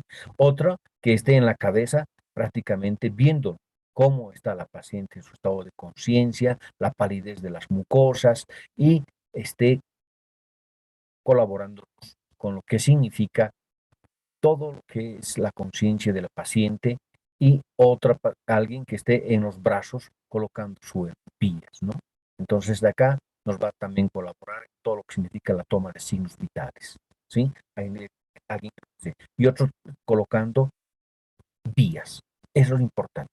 Fíjense, acá pueden hacer 3 personas esa situación, pero lo ideal es que alguien más exista aquí correteando para que nos lleve los laboratorios, para que nos traiga medicamentos, etcétera, etcétera, ¿no? Entonces serían 4 personas, ¿no? En algunos lugares, inclusive para que puedan ir rápidos en hospitales grandes, hasta patines utilizan, ¿sí? Y con sus patines se movilizan llevando los laboratorios, trayendo los laboratorios, trayendo medicamentos, etcétera, etcétera, ¿no? Bueno, entonces en la cabeza tiene que ver, que va a estar checando la vía aérea, administrar oxígeno, vigilar el estado de conciencia de la paciente, ¿no? Y poco, todo lo que significa el estado de conciencia de la paciente. En los brazos, ¿no? Todo lo que es signos vitales, habilitar principalmente una vía muy importante, ¿no? Para tomar muestras de sangre, ¿no? Muy importantes situaciones y reponer lo más antes posible los líquidos. Y en el útero, iniciar acá, muy importante, con lo que significa eliminar los factores de sangrado. Tono, puede ser tejido o trauma, ¿no? O si hay algún problema de factores de coagulación, entonces también en el laboratorio nos dirá. Entonces, qué importante es de que alguien esté viendo la vía aérea permeable, ¿no? Para que tenga una buena ventilación, ¿no? Y otro para el sangrado, ¿no? Con acceso de venosos también, tomar muestras de fluidos, etcétera, colocar, ¿no? Entonces, colocar, ¿no? En nuestros smart fármacos hemoderivados, ¿sí? Diagnosticar las 4 T's, poner solución. Y lo más importante, evitar la hipotermia, sobre todo en nuestro medio, ¿no? Que hace bastante frío, evitar la hipotermia. ¿Por qué? Porque el frío es un factor de triada ¿no? Entonces, el acceso venoso para las vías tiene que ser con prácticamente elementos de lo que es bránulas gruesas, 14, 16 cortos. Hay que colocar 2 vías venosas si es posible, ¿no? Para que uno entre el oxitóxico que es uterotónico y por el otro entre suero fisiológico a más cantidad, ¿no? Puede ser cristaloides calientes, hemos dicho, ¿no? En bolos de 500 ml, ¿no? Rápido, 500 ml y vemos cómo está mejorando sus signos vitales, ¿no? Evaluar la respuesta cada 500 ml, ¿no? Entonces, para que pare el sangrado, ¿qué vamos a hacer? Podemos utilizar, por supuesto, medicamentos. Estos medicamentos son principalmente oxitóxicos, la oxitocina, prostaglandinas, ¿no? Estas prostaglandinas la paciente pues, se puede dar sublingual, diluido, pero a veces está casi inconsciente ya la paciente y se puede dar vía rectal. Para dar por vía rectal lo que hay que hacer es una jeringa de 10 ml con agua y ahí meter las tabletas, unas 3 tabletas y hasta 4 tabletas, diluirlos completamente, convertirlos como si fuese leche blanca. Colocar en la jeringa un aditamento que puede ser una pequeña tripa de lo que es los sueros y con eso introducir al recto. Una vez que se ha introducido completamente al recto, con la jeringa introducir el líquido blanquecino que hemos producido con las tabletas. En fin, no se puede, alguna vez he visto que han colocado vía rectal, sí hemos colocado, pero les han colocado las tabletas, ¿no? Y nos ha diluido, pues ya con las heces ya han mezclado y no nos ha servido de nada, ¿no? Entonces la forma correcta de colocar los prostaglandinos, esa es la que estoy mencionando. Y por supuesto tiene que ser el masaje uterino, que puede ser con lo que significa los brazos, además también muy importante la compresión de lo que es esta arteria principal, la aorta, ¿sí? Podemos utilizar también esto que van a ver cuando hagan internado, tienen todos los hospitales, denominado el TAN, ¿sí? Traje anti-shock no neumático, ese es el TAN, y se coloca por partes y acá tienen con un valor que comprime. Y si no se puede hacer eso, se entra a cirugía, prácticamente se coloca también estos puntos, ¿no? Unos puntos para comprimir. O finalmente se puede hacer ligadura de algunos sectores de las arterias, ¿no? Y si no, terminar en una histerectomía. Muy importante. Si pese a eso sigue sangrando, se pone compresas, con pin comprimidas al paciente. La idea es no permitir que el shock nos gane y se muera la paciente, ¿no? Y aquí está. Fíjense cómo la presión arterial va bajando y el pulso va subiendo, ¿no? Y en ese momento, cuando se están cruzando, ese es un momento en el que empieza a haber problemas, ¿sí? Empieza a haber problemas y ahí empieza el famoso índice de shock que se acerca a la unidad. Entonces estamos hablando de shock ya casi severo, ¿sí? Eso es muy importante, ¿no? ¿Y qué pasa en el organismo? En el organismo, con el frío, va a disminuir el bicarbonato y el ácido láctico sube, ¿sí? Y acá se vuelve y eso también nos causa una serie de tensiones hemodinámicas en los cuales pueden dar llevarnos a la muerte del paciente, ¿no? Y llevarnos a una coopatía de consumo, sí. Ahí está la tríada de hipotermia, depresión del miocardio, va a producir vasoconstricción, arritmias, ¿sí? Disminución del gasto cardíaco, hipoxia, acidosis metabólica, ¿no? Todos esos son eventos en el shock hipovolémico. Entonces, qué importante que la paciente se lo mantenga caliente, ¿sí? Por eso hay también muchos de los hospitales frazadas térmicas. Se lo coloca la frazada y se empieza a hacer calentar con electricidad. Ahí está nuevamente la tríada de la muerte, ¿sí? Hipotermia y todas las alteraciones que van a producir, coagulopatías y acidosis metabólica. Esa es la tríada de la muerte, ¿no? Y hay una hipoperfusión tisular y desequilibrio de la hemostasia. Entonces, las complicaciones, ¿no? La anemia nos va a dar falla sistólica, insuficiencia renal aguda, coagulación intravascular diseminada, shock y muerte. Entonces, hay que tener mucho cuidado con esos factores de riesgo que hemos mencionado y que cualquiera de ustedes en algún momento de su vida va a tener un parto y puede encontrarse con esta situación, ¿sí? Entonces, la norma uno es que se efectúe manejo activo del alumbramiento también en todas las parturientas. Para que salga la placenta antes se esperaba media hora, ¿sí? Había signos de alfied, signos de tal. Eso ya no se utiliza. Ahora se utiliza el MATEP. ¿Qué significa el MATEP? El MATEP significa la atención, ¿sí? El manejo activo del tercer periodo MATEP, ¿no? ¿Qué significa? ¿Sí? Una vez que está saliendo el producto, a la paciente, es decir, a la enfermera, se le dice, enfermera, 10 unidades internacionales de oxitocina intramuscular a la madre. Entonces la enfermera le conoce, doctor, estoy colocando 10 unidades internacionales de oxitocina intramuscular a la madre. ¿Sí? Entonces, ahí, eso ya a los 2 a 5 minutos va a ser su acción en la oxitocina y va a empezar a contraer el útero, que nos va a ayudar a eliminar a la placenta. ¿Sí? Entonces, ahí nosotros vemos que la placenta va descendiendo y traccionamos hacia arriba con una pequeña compresión y hacia abajo a través del cordón la placenta y sale fácilmente pasados los 5 minutos. Más de 5 minutos ya algo está sucediendo. ¿Sí? Entonces, todo es lo que hemos explicado. Y luego hacer un masaje uterino hasta asegurarse que el útero esté contraído. ¿Sí? Entonces, si sigue sangrando, hay que utilizar la oxitocina, nuevamente, que es el medicamento 20 unidades, 30 unidades en 1000 ml a goteo. Eso es importante, ¿no? Eso es muy importante cuando... Entonces, ahí estamos viendo la colocación de la oxitocina, ¿sí? Que puede colocar en algo, y ahí la tracción y la contracción de lo que significa para la salida de ¿no? La placenta, ¿no? Y ahí estamos viendo cómo sale la placenta, ¿no? Una firme tracción y contracción de esta. Y sale la placenta. Entonces, esta es una recomendación de usar el manejo activo en todas las mujeres, se basa en la evidencia y que nos ha demostrado que ha bastante. Esa de espera y ver signos de desprendimiento, de alfa, de no sé qué vainas, ya no se utiliza, ¿no? Porque esto nos ha reducido una serie de emergencias y costos, ¿no? Reducción del uso de transfusión de sangre, etc. Entonces, el MATEP es muy importante en la atención del tercer periodo de parto. ¿Sí? Ahora, en caso de hemorragia, tras salir la placenta, sí está sangrando.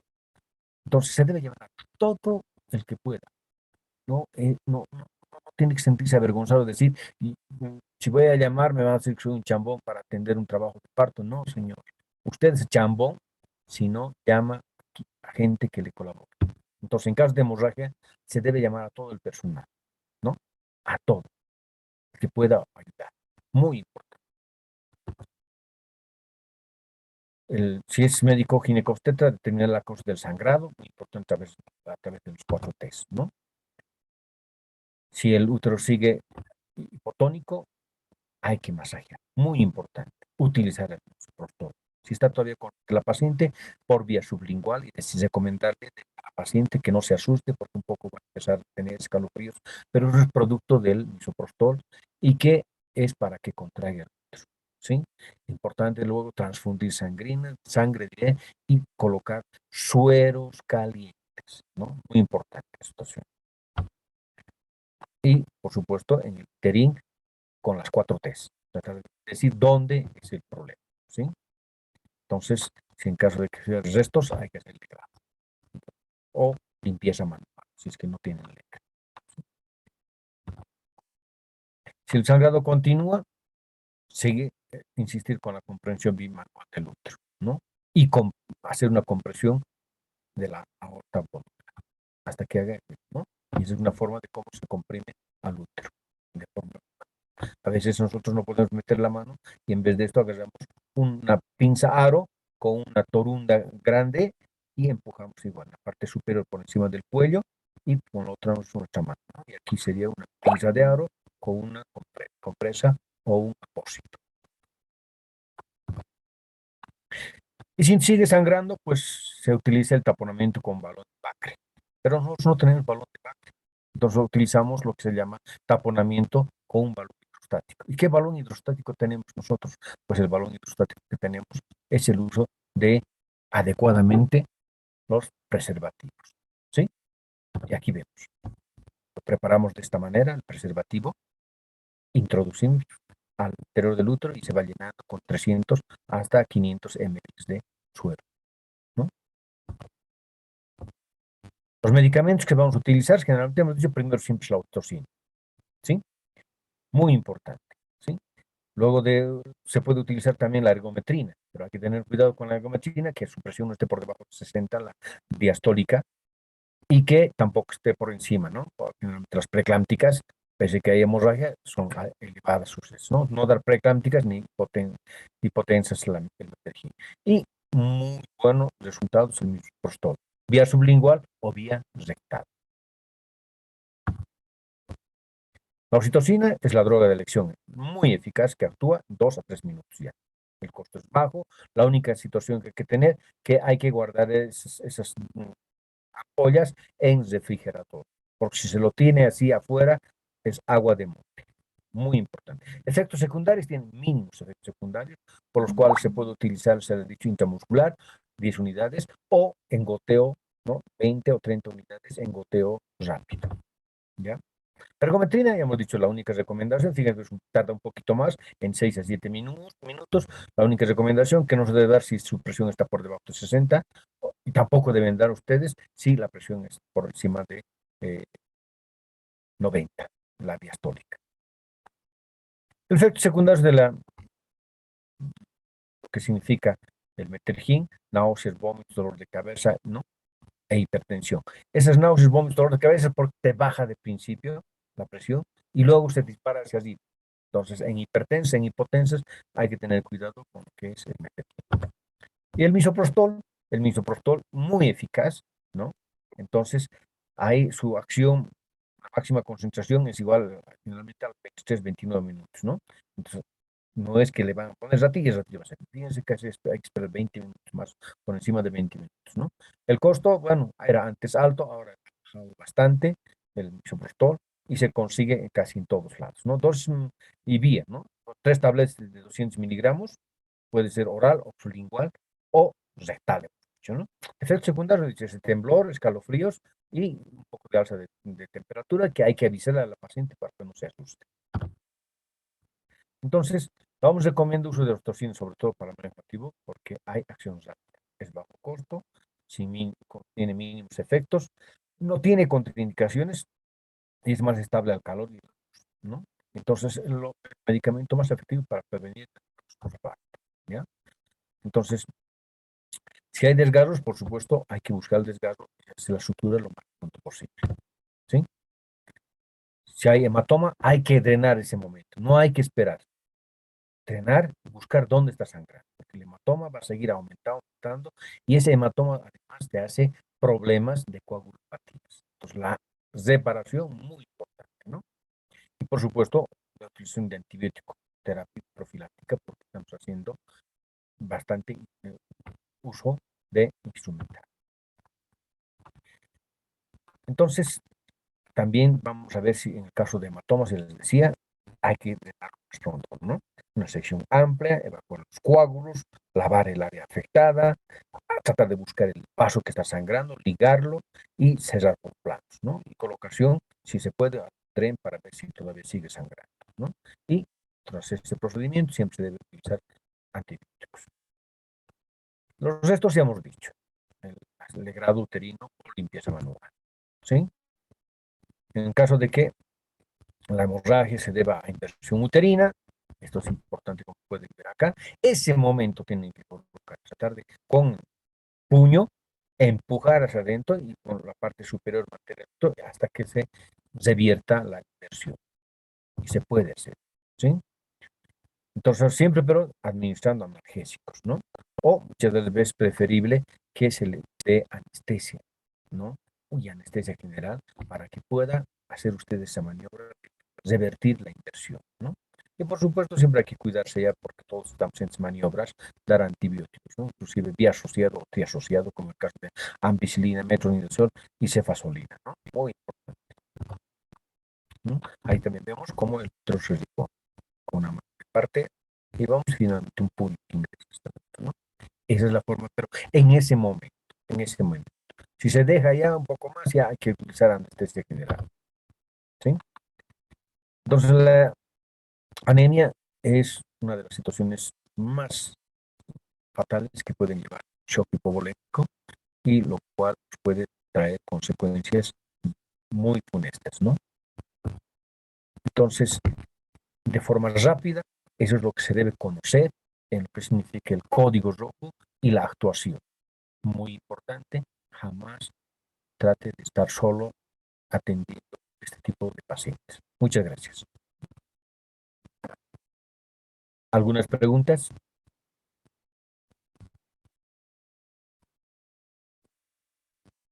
Hola. Muchas gracias, doctor. Esperemos encontrar preguntas. Si no hay preguntas, procedemos a la clausura. ¿Dónde está su presidente? Aquí, doctor.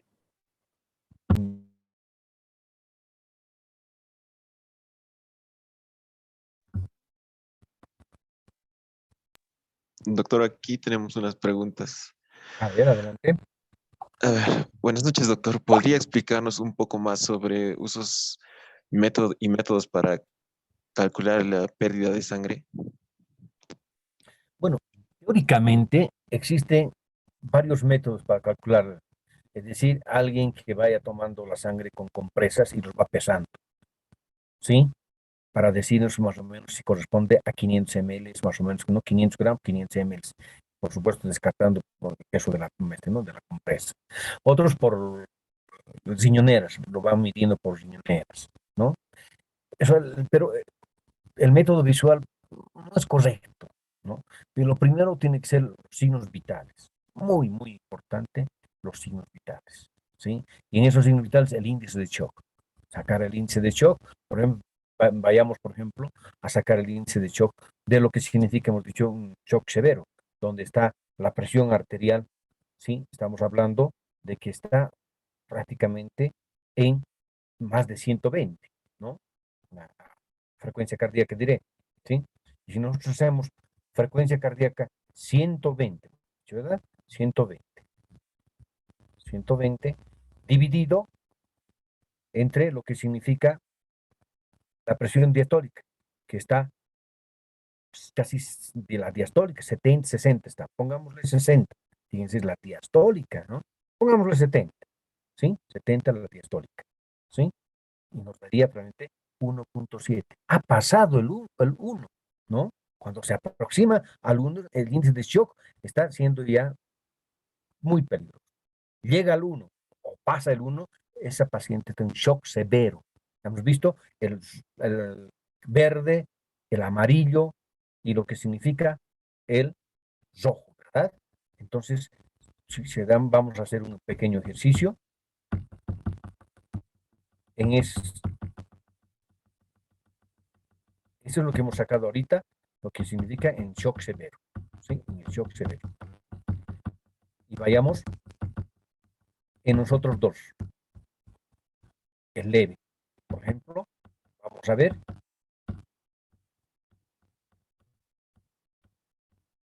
Tenemos nuestro cuadrito.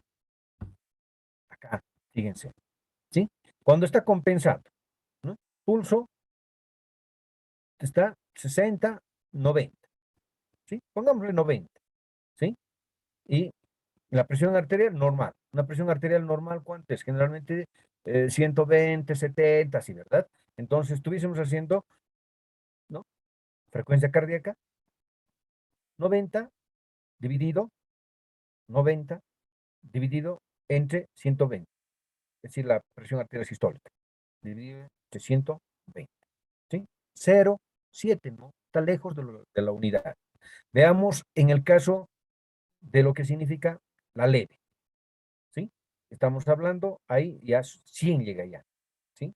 La frecuencia cardíaca. 100. 100 dividido, y fíjense ya, la presión arterial ha llegado a bajar a 80. Dividido entre 80. Igual. ¿Sí? Ahí ya se ha acercado prácticamente 100, disculpe, 100, que es la frecuencia cardíaca, dividido entre 80. ¿Sí? 1.25. ¿Se dan cuenta? Ya es shock. leve, pero es shock ya, ¿sí? Luego lo mismo en el moderado y en el severo ya hemos visto, ¿sí? Entonces, ha llegado a la unidad y está sobrepasándolo. Ese es el índice de shock con el cual podemos actuar lo más rápido posible. ¿Alguna otra pregunta?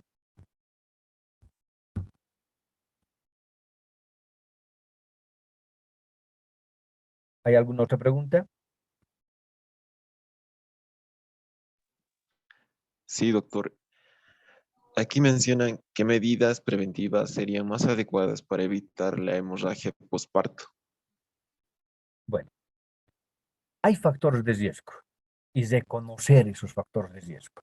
Si es un embarazo gemelar, ojo, ha sobredistendido el útero, ¿verdad? El embarazo gemelar. Y esa probablemente te va a hacer hemorragia posparto. Por lo tanto, tomen las precauciones. Utilice la oxitocina. Utilice el misoprostol. Perfecto. Entonces, no haga conducción sin son ni ton. O sea, bien calculado tiene que ser la conducción. 8 gotas, ¿no? Se empieza con 8 gotas y cada 30 minutos aumentar 2 gotas. Nada más. No es cuestión de 8, 16, 32, no sé qué cuestiones hacen y prácticamente producen hipertonía uterina y eso con seguridad nos va a dar por cansancio el útero hemorragia. Entonces, entre las precauciones es conocer todos los factores de riesgo que hemos mencionado. Lo más importante. Si viene una paciente que nos dice, sí, en mi anterior parto de sangrado, ojo, tome todas las prevenciones, que esté la paciente con vía, que estén con medicamentos por allá, que esté con alguien que le esté acompañando para tomar sus signos vitales, si hay hemorragia y todas esas situaciones muy importantes. ¿Alguna otra pregunta?